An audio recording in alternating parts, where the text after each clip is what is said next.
So I've been playing Yakuza 3.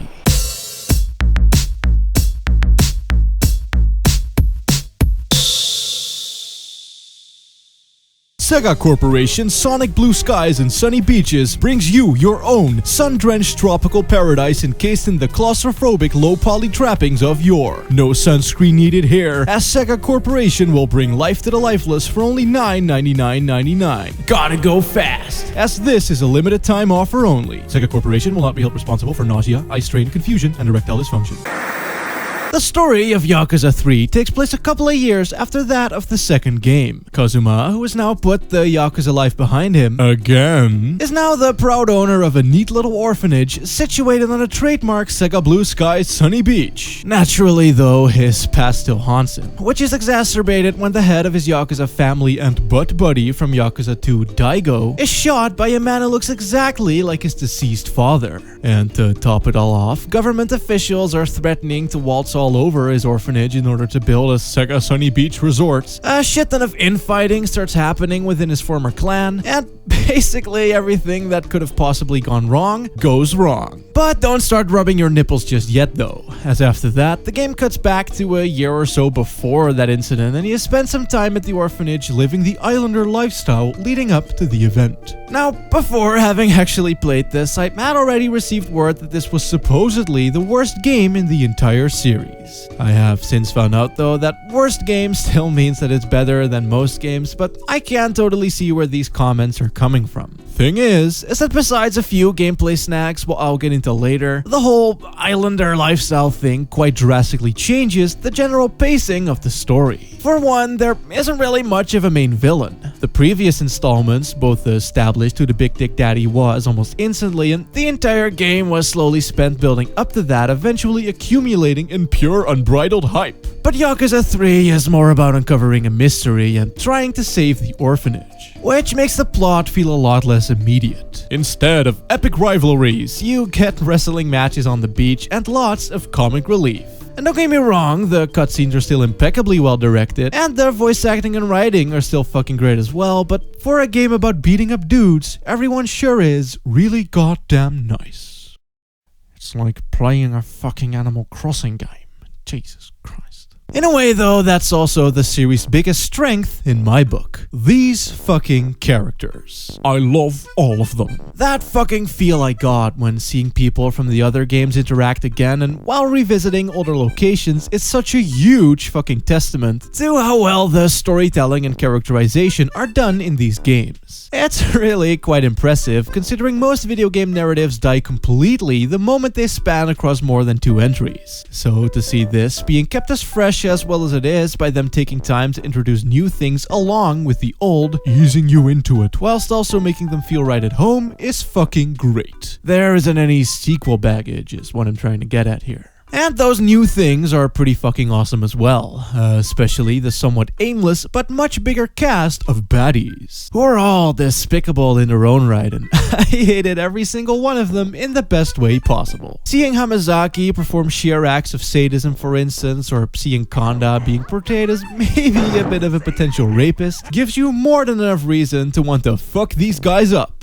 But sadly, they don't stay around for too long, as the main drive behind the narrative is making sure Kazuma can keep the orphanage, and to find out what the deal is with the man looking like his dad. Which isn't a bad thing at all, but because of some plot twists and the constant switching of villains, there's a lot less hype and evil. Though that does fit with the game's new setting, which, as far as SEGA Sunny Beaches go, have never looked any better. Yakuza 3's most prominent new location is a small town outside of the orphanage, both situated on the island of Okinawa, which is like Japan's Hawaii basically. So lots of blue skies, palm trees, bright colors, and generally a genuinely very gentle vibe, despite the sometimes somewhat uncanny early PS3 visuals.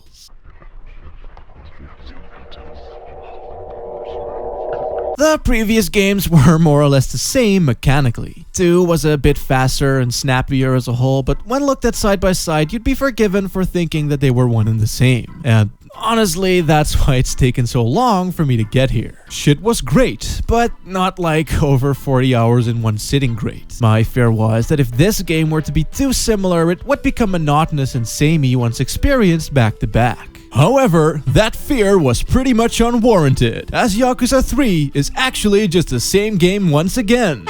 Well, the base stuff in any case is more or less reused entirely. I've gone over this twice before, so just to keep it short, small but dense as fuck open world with plenty of shops, all adding a variety of minigames and distractions, with which you gain EXP to unlock new combos and other upgrades, and just like real tourism in Japan, every once in a while you'll get assaulted by some dude, resulting in a random encounter playing out in the vein of old-timey 2D beat-em-ups, where one button is used for regular attacks, one for stronger knockback moves, and one for grapples, and in Yakuza's case, also heat moves. You can activate when Blue Bar is full and certain contextual requirements have been met. So, like, standing next to a car will allow you to smash motherfuckers into it, or standing next to a downed dude will allow you to curb stomp the fool. And you fill up said bar by raking in consecutive hits, perform taunts, or by taking a cheeky potion. Pretty basic, but oh god, is it good.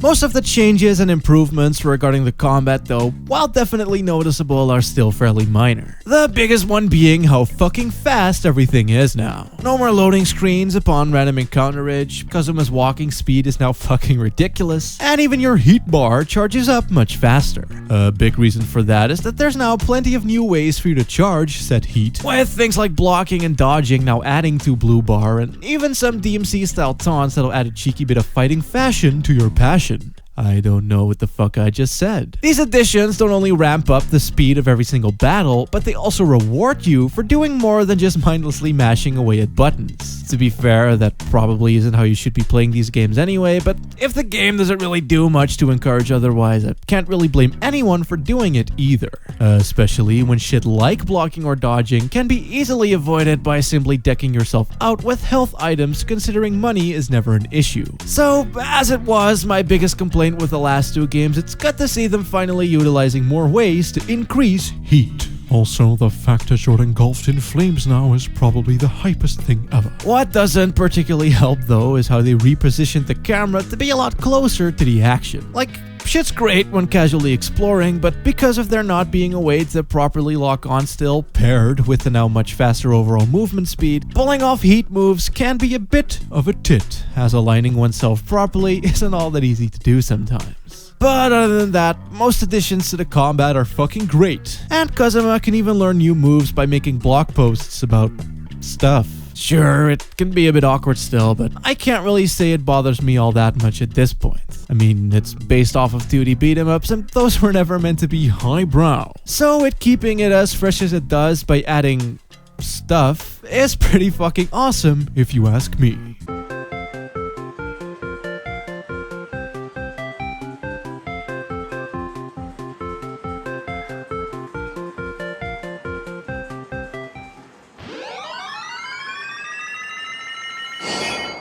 Strangely enough, most of Yakuza 3's additions to the formula are actually to be found outside of the fighting. The zoomed camera, for instance, while a bit of a bother during combat, changes a hefty amount about how you perceive this wonderfully crafted world. Not quite as great while indoors perhaps, but I do have to commend the ever-living fuck out of how insanely detailed the game's two towns are. Seriously, no two buildings are the same. Every texture, billboard, interior, shape, size, and all of those little stairways they have in Japan for some reason are all completely original for each and every building. It's honestly a lot of fun to explore and to find all of the hidden collectibles or to engage in one of the many optional minigames and side quests. At one point, for instance, I walked into this random ramen shop only to end up right in the middle of this heart-pounding drama surrounding a young businessman trying to convince the owner of the shop to make mass-produced instant versions of his famous broth. Though some things do feel a bit reused still.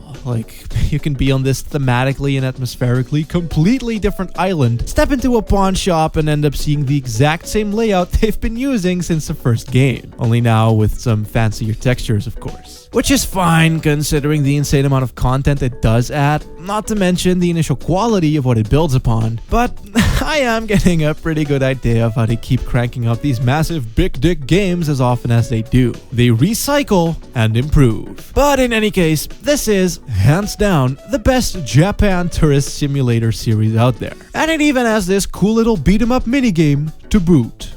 Oh my god, Thor, your jokes. they're so funny. Wow. So yeah, it's pretty good. Not as good as Yakuza 2, which is regrettable, but still a massive fucking joy to play through for like 90% of the time. As I said earlier, I think the Islander lifestyle really holds it back a bit more than it should. I mean, there were definitely those moments where I spent an hour chasing after a fucking dog and getting it some treats.